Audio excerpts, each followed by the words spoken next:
بسم الله الرحمن الرحيم إن الحمد لله نحمده ونستعينه ونستغفره ونعوذ بالله من شرور أنفسنا ومن سيئات أعمالنا من يهده الله فلا مضل له ومن يضلل فلا هادي له وأشهد أن لا إله إلا الله وحده لا شريك له وأشهد أن محمدا عبده ورسوله. Comme notre habitude, Kitab al-Tawhid aujourd'hui. Donc aujourd'hui, Inch'Allah, maintenant Kitab al-Tawhid, ça va être 3 fois par semaine. 3 fois par semaine, donc tous les vendredis, samedis et dimanches. Inch'Allah, et nous sommes presque vers la fin. Normalement, dans une quinzaine de jours, nous allons finir Kitab al-Tawhid bi-fadlillah. Donc, chapitre, aujourd'hui, donc c'est le 48e cours, et nous sommes au chapitre 48. Voilà, chapitre 48. Là, il reste quelques abouab avant de finir ce livre qui est magnifique, qui renferme énormément de fawaïd qu'on doit étudier, lire avec intention et relire tout le temps. Kitab al-Tawhid, ça doit être un livre de chevet, un livre qui est très important, qui doit accompagner le musulman toute sa vie. Car le Tawhid, tu en as besoin à chaque instant, chaque jour, tout au long de ta vie. Tu ne peux pas dire Tawhid, je l'ai étudié, ça y est. Non. Car nous ne sommes pas préservés, comme nous l'avons vu dans les chapitres précédents, de tomber dans Al-Manahi al-Lafdhiya ou Al-Alfad al-Shirkiya, de dire des paroles qui peuvent contenir de la mécréance, des paroles qui peuvent contenir du politisme. Et personne n'est à l'abri de cela. Et pour pouvoir se prémunir de cela, alors il convient d'étudier parfaitement le tawhid, sous toutes ses formes, sous tous ses angles, à travers différents livres. Aujourd'hui, dans ce chapitre, باب من هزل بشيء فيه ذكر الله أو القرآن أو الرسول. C'est un chapitre très important qui va englober tout ce qui a trait à la dérision, la moquerie. Et nous allons voir que ceci est très répandu dans notre société. Le fait d'insulter, le fait de se moquer d'Allah ou insulter Allah ou une chose parmi ce qu'il a descendu ou un de ses noms ou ses caractéristiques ou se moquer de la sunna du prophète sallallahu alayhi wa sallam ou se moquer du prophète sallallahu alayhi wa sallam ou se moquer de ses hadiths ou des jugements qu'il comporte, tout cela est de la mécréance majeure.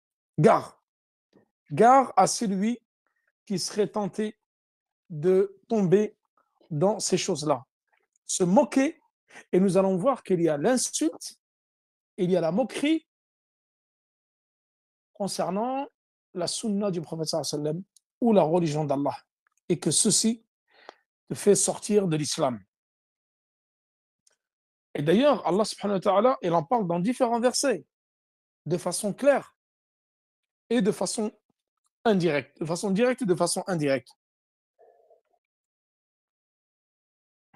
Parmi les versets clairs sur le fait de se moquer ou d'insulter la religion, comme quoi ceci est de la mécréance majeure qui va te faire rentrer en enfer. Le verset qui est cité ici.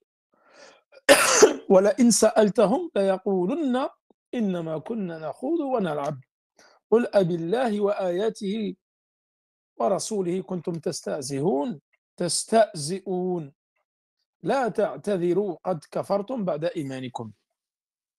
Et si tu les interrogeais, ils diraient très certainement, vraiment nous ne faisions que bavarder et jouer.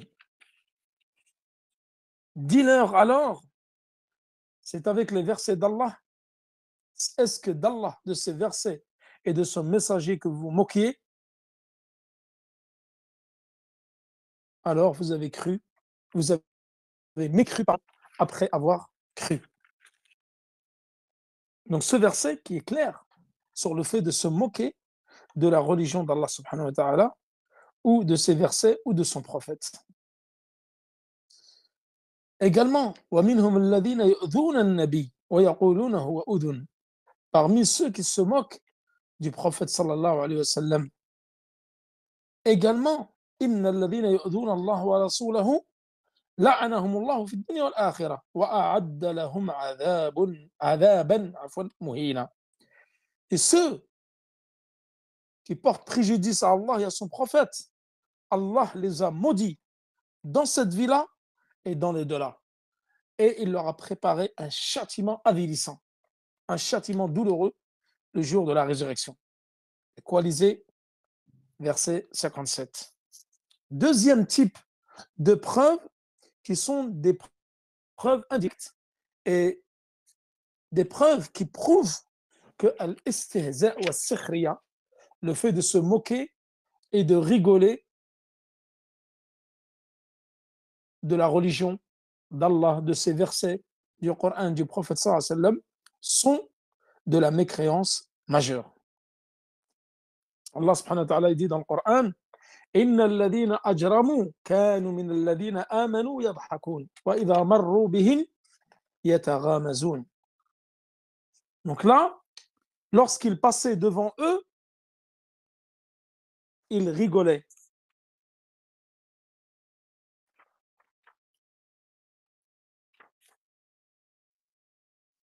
Ensuite,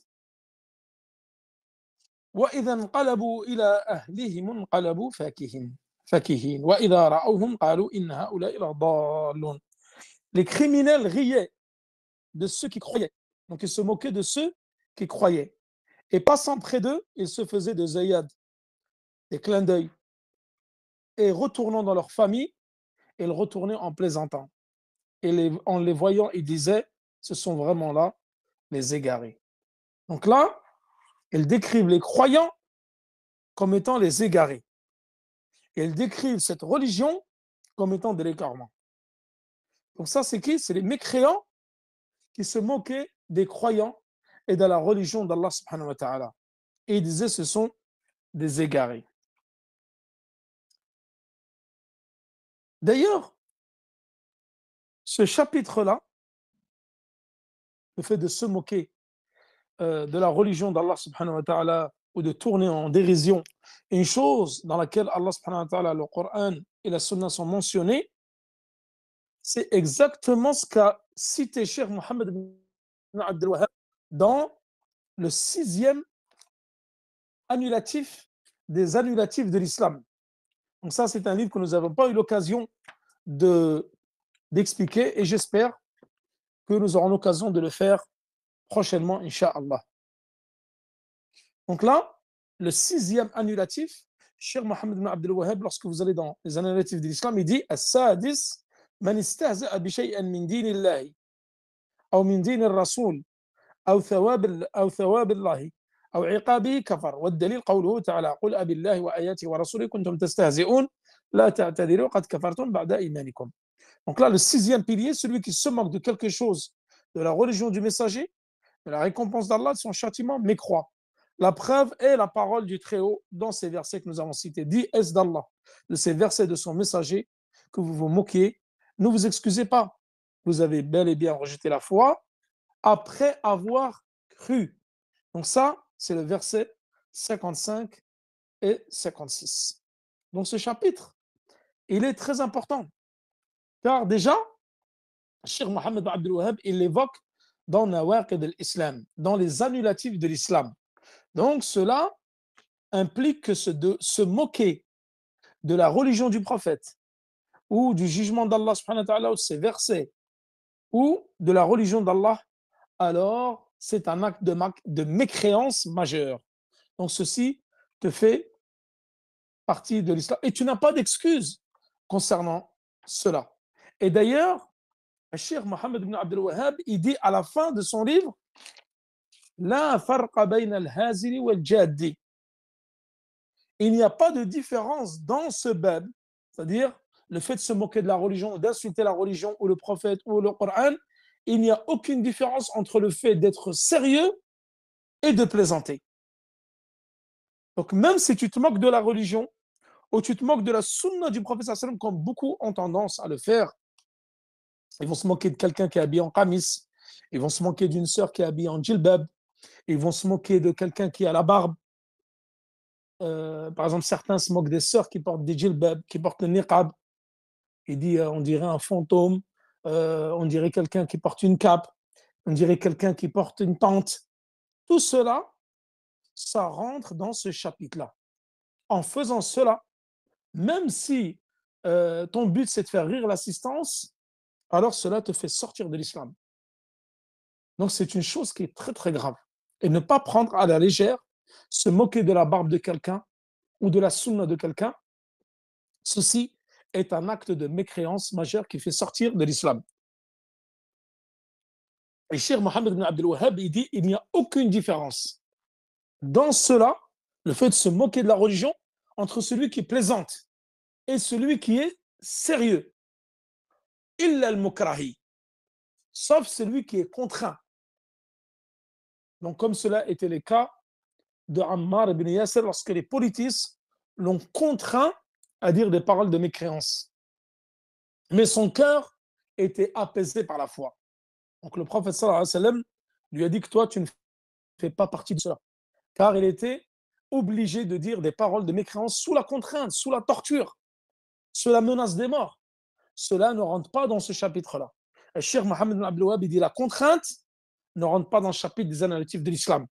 Mais le fait de rire et le fait d'être sérieux en se moquant de la religion, en se moquant du Coran ou du prophète, alors cela est un annulatif parmi les annulatifs de l'islam.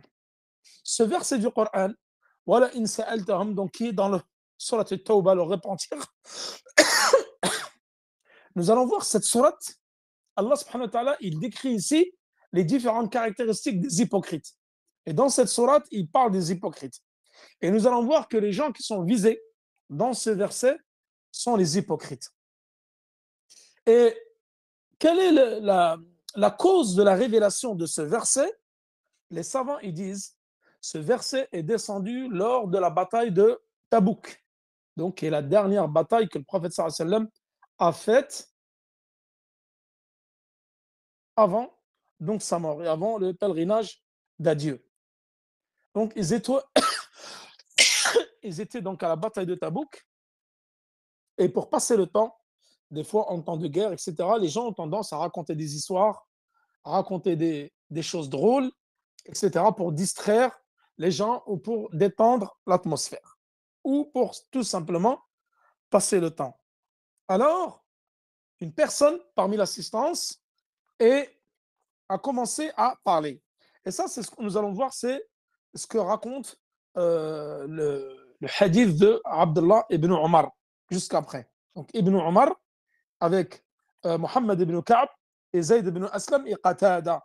Il rapporte donc ce hadith où il rapporte les propos de cet homme qui a déclaré pendant la bataille de Tabouk. Il a dit عن ابن عمر ومحمد بن كعب وزيد بن أسلم وقتادة دخل حديث بعضهم في بعض أنه قال رجل في غزوة تبوك ما رأينا مثله قل رأينا هؤلاء أرغب بطونا ولا أكذب ألسنا ولا أجبن عند اللقاء يعني رسول الله صلى الله عليه وسلم وأصحابه القراء فقال له عوف بن مالك كذبت ولكنك منافق لأخبرن رسول الله صلى الله عليه وسلم فذهب عوف إلى رسول الله صلى الله عليه وسلم ليخبره فوجد القرآن قد سبقه فجاء ذلك الرجل إلى رسول الله صلى الله عليه وسلم وقد ارتحل وركب ناقته فقال يا رسول الله إنما كنا نخوض ونلعب ونتحدث حديث الركب نقطع به عنا الطريق قال ابن عمر كأني أنظر إليك متعلقا بنسعة ناقتي رسول الله صلى الله عليه وسلم وإن الحجارة تنكب رجليه وهو يقول إنما كنا نخوض ونلعب فيقول له رسول الله صلى الله عليه وسلم أبالله وآياته ورسوله كنتم تستهزئون ما يلتفت إليه وما يزيده عليه. Traduction.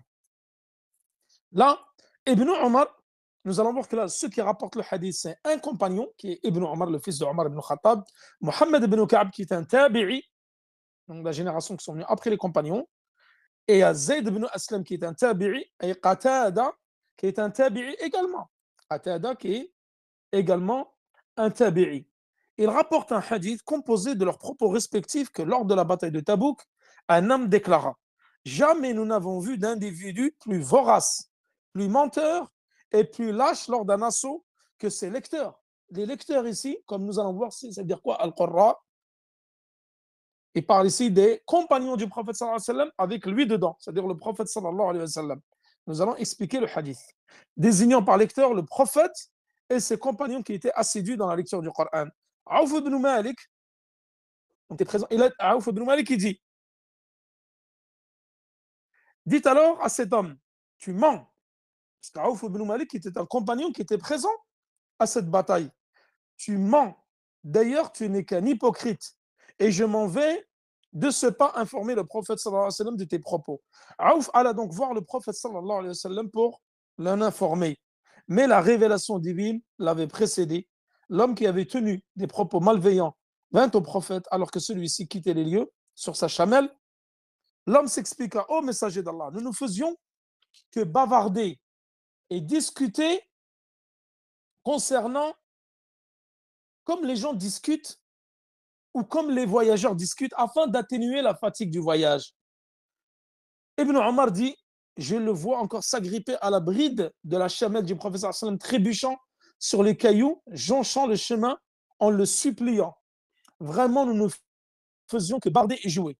Le prophète sallallahu alayhi wa sallam lui répondit alors: Abillahi wa ayatihi wa rasulihi kuntum tastahzi'un. Est-ce d'Allah, de ces versets, de ce messager que vous moquiez, sans même daigner se tourner vers lui, ni rien ajouter à ses propos. Donc là,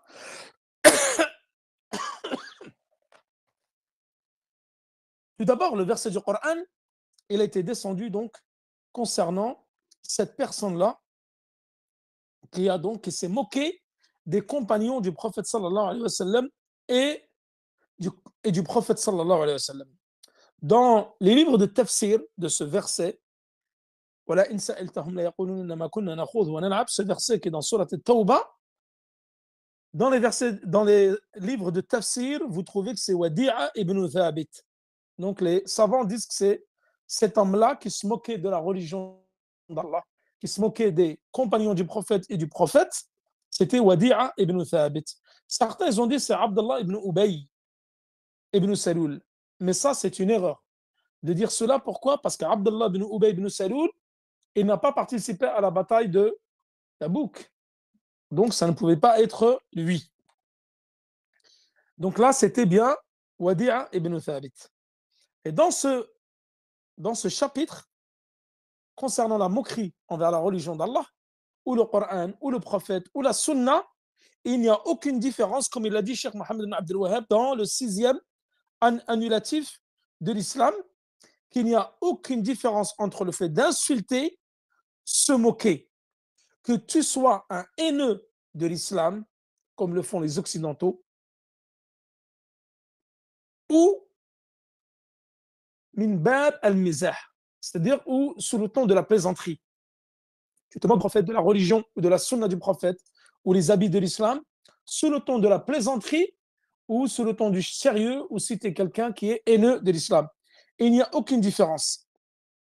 Et d'ailleurs, les savants, ils disent la farqa fi bab al-kufri bayna al-jadd wal-hazili. Donc, dans la mécréance majeure qui fait sortir de l'islam, il n'y a aucune différence entre le sérieux et la plaisanterie. Donc, quand tu te moques de l'islam, que tu sois sérieux ou en rigolant, tu as le même jugement dans l'islam. Les deux, tu sors de l'islam et tu es un mécréant. Donc, c'est de la mécréance majeure que de se moquer de la religion d'Allah, ou d'insulter la religion d'Allah, ou d'insulter le prophète, ou d'insulter la sunna du prophète. Même en rigolant, c'est le même jugement.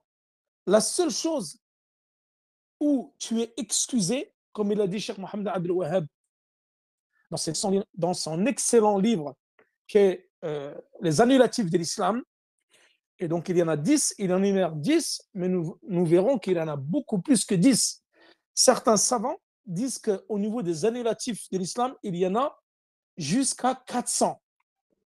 400 annulatifs de l'islam. Et d'ailleurs, Cheikh Al-Fawzan, il le dit également dans son explication de Nawaqid al-Islam que nous ferons, Inch'Allah. J'espère que nous pourrons faire en présentiel cet été en France ou peut-être avant ou après, qu'il y a plus de 400 annulatifs de l'islam. Cheikh Mohammed ibn Abdul Wahhab, il en a évoqué 10 dans son livre. Pourquoi? Parce que c'est les 10 les plus répandus, les plus importants, les plus communs. Et se moquer de la religion, insulter la religion, ceci donc, tu as exactement le même jugement, sauf sous l'effet de la contrainte, comme cela est arrivé à Ammar ibn Yasser. Donc, la contrainte, sous la torture, sous la menace de mort, tu n'as pas le même jugement. Tu es excusé pour cela. Mais par contre, le fait d'être sérieux et de présenter, là, tu as le même jugement. Ceci fait partie de la mécréance majeure. Et la preuve, d'ailleurs, c'est que Cheikh Mohammed Abdul Wahhab, à la fin, il dit, في نواقض الإسلام il dit لا فرق في جميع هذه النواقض بين الهازل والجاد والخائف إلا المكره. Donc il dit, il n'y a aucune différence entre ces 10 annulatifs, entre celui qui plaisante, celui qui est sérieux et celui qui a peur, sauf celui qui est sous la contrainte. Et nous verrons, Inch'Allah, lorsque nous aurons l'occasion d'expliquer ce livre, quelles sont les contraintes qui font que si tu sors des paroles de mécréance, tu es excusé et tu n'auras pas le jugement. C'est lui qui l'a dit de façon sincère, de façon drôle, ou sous le ton de la moquerie, ou de façon sérieuse. Donc nous verrons tout cela lorsque nous aurons l'occasion d'expliquer le livre. Donc là, ce verset-là, les savants ils disent qu'il a été révélé concernant un hypocrite. D'ailleurs, le sahabi, lorsqu'il est venu voir le prophète sallallahu alayhi wa sallam, au début, déjà dans l'assemblée, il a dit « Kadhabt, walakinnaka munafiq ». Les savants, ils en tirent de ce hadith l'importance de réfuter le menteur. Lorsque quelqu'un ment devant toi, tu dois lui dire « Kadhabt », tu mens. Et ici, et les savants disent également la différence entre un namima ou un nasiha. C'est-à-dire le fait d'aller rapporter tes propos à wali al-amr, c'est-à-dire au commandeur, au juge, ou à la rigueur au gouverneur, ce ne fait pas partie de l'anima. Donc là, comme tu t'es moqué du prophète sallallahu alayhi wa sallam, ses compagnons, le fait qu'il y ait un compagnon qui est parti voir le prophète sallallahu alayhi wa sallam pour lui rapporter cela ne fait pas partie de l'anima. Mais ceci fait partie de la nasiha. C'est-à-dire de conseiller cette personne-là en portant son cas devant un juge ou devant le détendeur, celui qui détient, pardon, le commandement, comme quoi cette personne-là se moque de la religion d'Allah, se moque du prophète, se moque de la sunna. Donc c'est dans son intérêt, c'est un conseil pour lui que d'aller divulguer ce qu'il a dit. Et d'ailleurs, dans Surat al-Tawbah, ce verset qui fait partie de Surat al-Tawbah, le repentir, Allah subhanahu wa ta'ala, il y décrit les caractéristiques des hypocrites. Et donc, les savants de l'exégèse disent que ce verset a été descendu concernant un hypocrite et que cette personne-là n'était pas un compagnon du prophète sallallahu alayhi wa sallam, mais quelqu'un parmi les hypocrites. Pourquoi? Puisque Allah subhanahu wa ta'ala, il parle d'eux. Et d'ailleurs, un qui a rigolé, qui a ri à cette blague-là, il a fait tawbah. Et d'ailleurs, Allah subhanahu wa ta'ala, il a accepté son repentir. La preuve dans le verset, juste après, Allah subhanahu wa ta'ala, il dit وَإِنْ نَعْفُ عَنْ طَائِفَةٍ نُعَذِّبْ وَإِنْ نَعْفُ عَنْ طَائِفَةٍ مِنْكُمْ نُعَذِّبْ طَائِفَةً بِأَنَّهُمْ كَانُوا مُجْرِمِينَ. Donc ça, c'est le verset qui est juste après. Puisqu'il est celui qui a ri, et d'ailleurs, à ce propos, Inch'Allah, et je finirai par ceci, c'est que celui qui moque de les savants disent celui qui se moque de la religion d'Allah pour faire rire l'assistance. Et toi, tu ris et tu ne mets pas en garde et tu ne réprimes pas le mal et tu ne le conseilles pas, tu portes le même jugement que lui. Lui, il se moque de la religion et toi, tu ris sans lui dire de se taire ou de changer de conversation ou de lui dire crains Allah, etc. Alors ils disent tu as exactement le même jugement. Donc dans l'assistance, il y avait un autre hypocrite qui a rigolé. Et lui, il a fait tauba. Et Allah subhanahu wa ta'ala a accepté sa tauba. Alors que celui qui a dit cela, et là, il n'a pas fait tauba. Et c'est pour ça qu'Allah subhanahu wa ta'ala dit juste après إن نعفو عن طائفة منكم نعذب طائفة بأنهم كانوا مجرمين. Nous pardonnons. Ta'ifatin ici, il utilise le mot ta'ifatin, dire qu'il y avait un groupe de gens, mais en fait, ici, c'était une seule personne, comme nous ont dit les savants. C'est une seule personne qui s'est repentie pour avoir rigolé à ses propos. Alors Allah subhanahu wa ta'ala lui a pardonné car il a fait un repentir sincère. Alors on châtira un groupe de gens, mais en fait, c'était la personne qui s'est moquée du prophète et de ses compagnons, car c'était des criminels. Donc cela montre qu'il y en a un qui s'est repenti de façon sincère et l'autre non. Et celui qui s'est repenti, Allah subhanahu wa ta'ala a accepté son repentir et lui a pardonné, alors que non. Et l'autre, il aura un châtiment douloureux. Donc, lorsque tu vois quelqu'un insulter la religion d'Allah, et insulter la religion d'Allah et le prophète, ceci fait partie des annulatifs de l'islam. Ça te fait sortir directement de l'islam. Et malheureusement, c'est une chose qui est très répandue dans nos sociétés, surtout au Maghreb, surtout chez nous, où ils insultent la religion d'Allah. Ils insultent indirectement le prophète, puisqu'ils disent, ils maudissent la religion d'Allah. Et ça, on l'entend beaucoup malheureusement, qu'Allah les guide sur le droit chemin. Et celui qui fait cela est bien sûr sorti de l'islam. Et c'est un annulatif parmi les annulatifs de l'islam. C'est de la mécréance majeure. Donc la preuve que ce verset qui visait ici cet homme-là, c'était un hypocrite, car Allah parle d'eux juste, excusez-moi, j'ai des remontées gastriques.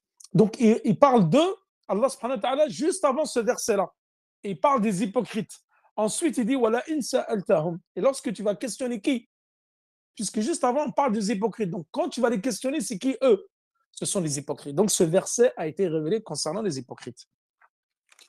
Stashkala ala l'ulama. Donc là, les savants, il y a le verset là, dans l'explication, il a posé problème. C'est lorsque, à la fin, il dit La ta'tadiru faqad kafartum ba'da imanikum. Les savants, ils ont dit ici, mais à la base, les hypocrites, ce sont des mécréants. Ils sont même pires que les mécréants, parce que les hypocrites sont dans le plus bas degré de l'enfer. Les hypocrites sont dans le plus bas degré de l'enfer. Comment comprendre ce verset? Alors là, les savants, ils disent, tout d'abord, ces gens-là, ce n'étaient pas les compagnons du prophète, c'était des hypocrites. Et rappelez-vous qu'à Médine, le prophète sallallahu alayhi wa sallam vivait avec les hypocrites et certains les connaissaient. Et d'ailleurs, dans la biographie du prophète sallallahu alayhi wa sallam, lorsque nous avons fait la biographie du prophète sallallahu alayhi wa sallam, dans la dernière expédition, l'expédition de Tabouk, le prophète sallallahu alayhi wa sallam les a nommés par leur nom.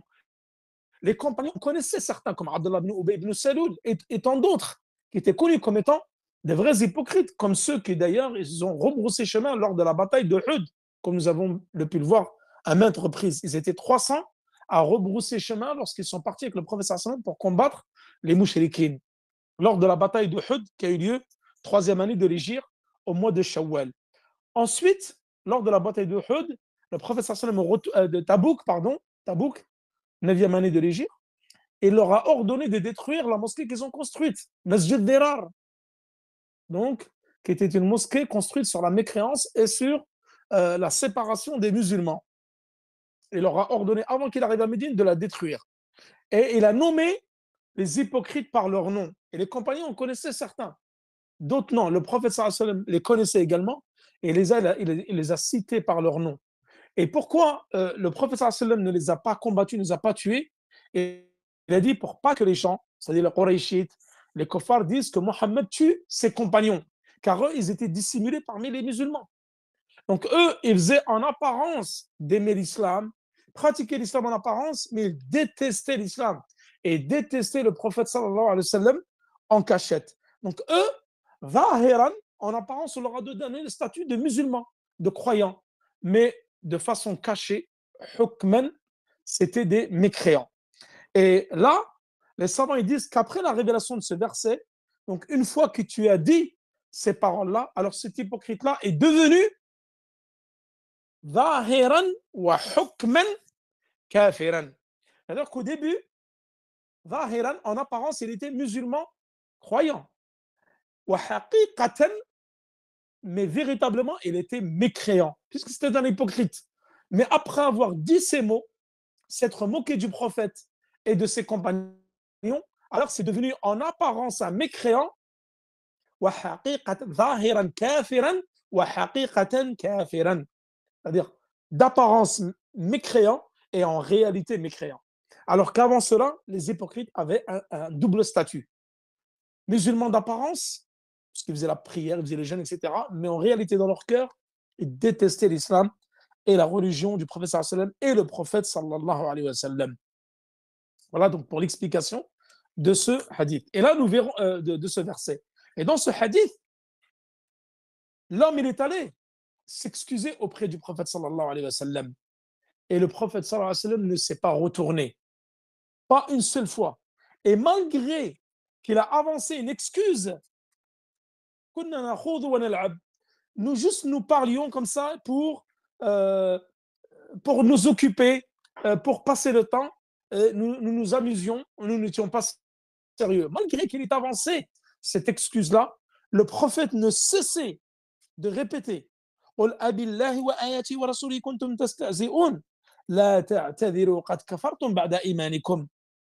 Est-ce d'Allah, de ses versets, de son messager, que vous vous moquiez? Ne vous excusez pas, vous avez bel et bien rejeté la foi après avoir cru. Donc cela, le prophète sallallahu alayhi wa sallam ne cessait de le répéter. Et l'homme, il disait, ne faisions que de passer le temps, que de rigoler. Et le prophète disait, c'est d'Allah, de ses signes et de son messager que vous moquez. Vous avez bel et bien mécru après avoir cru. Voilà concernant ce chapitre. Et je vous donne rendez-vous demain, Inch'Allah, pour un nouveau chapitre. Wa sallallahu ala nabina Muhammad wa ala alihi wa sahbihi wa sallam. Wallahu ta'ala ala wa alam. Wassalamu alaikum wa rahmatullahi wa barakatuhu.